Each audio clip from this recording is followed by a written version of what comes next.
Bigfoot, man. Back up a little I must have been about 7 or 8. Uh-huh. And my Uncle Al,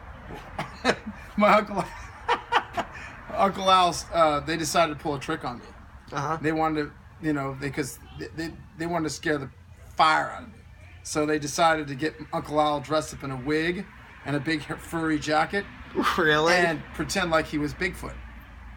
And so they were like, oh, we saw him running down the street. He could run 60 miles an hour, And they're like, we were driving a motorcycle and he was jumping onto the back. We cooked it up to 60 miles an hour. He was still jumping on the back. And I'm thinking, this thing can run 60 miles an hour?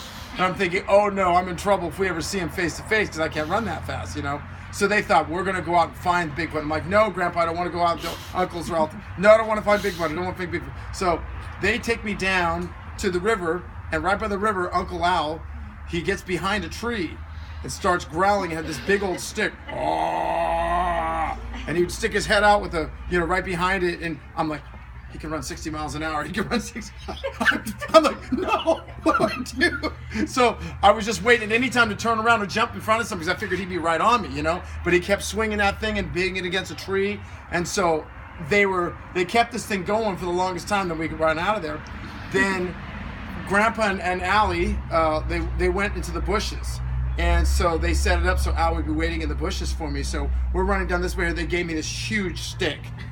It's massive, like thug stick. No, that I couldn't even pick it up or anything like that. And they just asked me to hold on to it and carry it just in case we see him. We got to cover for Grandpa in case he jumps on Grandpa, So they're setting this whole thing.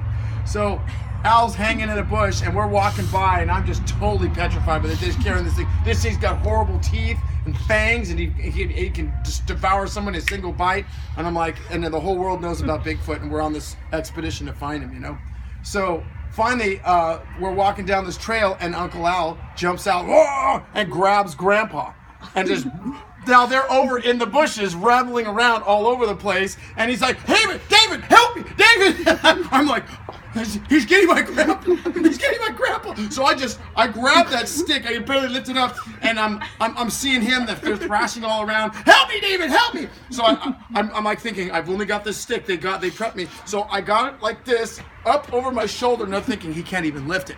And I'm like, and I was waiting for a chance. No. Waiting for a chance. No. And finally, when I got the chance, I went like this. Boom! And I whapped him right on the stomach, and it completely knocked the wind out of him. Everybody thought, no way, he didn't do that. He didn't actually do that. Al was like, and then and then they said, "Get out of here, David! Get him off me!" So then Grandpa got rid, and we started walking back down the path, kind of running a little bit there. Then Al shows up, and I'm like, he goes, "Well, David, did you get a look at his feet?" And Uncle Al starts walking right with us because I didn't know it was him.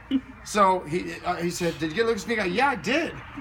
I'm like, kind of looked like Uncle Ali's feet. How old were you? You said I was 7, 6. I mean, they went through this whole elaborate there was a plan traumatic just to- experience. I was traumatized by this thing. So then they were like, Al was hurting for days because I literally knocked the wind out of him. But I was not going to let my grandpa get eaten by Bigfoot, So then they get him on a rope. And they got a rope around his ankle, and they pull me outside. Say, "David, we got him!" And he's got this big old, he's going like this, and they have him on a rope here. David, hold the rope! I don't want to hold the rope! Finally, they're all going after it again, so I grab a hold of the rope, and I'm starting to pull him in. I'm holding on for dear life. And then they turn around and pulled the wig off and started laughing at me.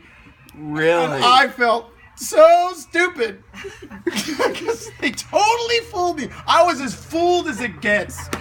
They just totally raked this thing for days, and then finally they culminated with me grabbing hold of his ankle and pulling it off, and then they pull the wig off and just laughed hysterically, dude.